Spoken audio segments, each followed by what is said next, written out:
అర్ధరాత్రి పొద్దు కాడ సత్తు మనకి సందే కాడ ముట్టుగానే పుట్టినాడు సామి ఎసయ్యో భక్కులంటూ వెలుగు వచ్చి సిగ్గు అంటూ చీకటి పోయే ముక్కలాంటి చుక్క పుట్టే రాజేసయ్యో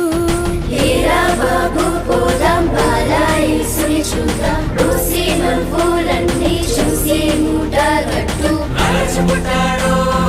రాజ్యం తెచ్చాడు ఉలగం వచ్చాడు భుజం తెచ్చాడు రాజ్యం పుట్టాడు రాజ్యం తెచ్చాడు ఉలగం వచ్చాడు భుజం తెచ్చాడు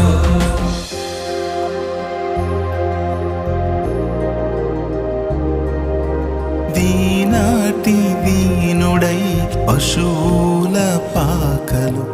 మరియమ్మ ఒడిలో ఆ చల్లని చలిలో స్థల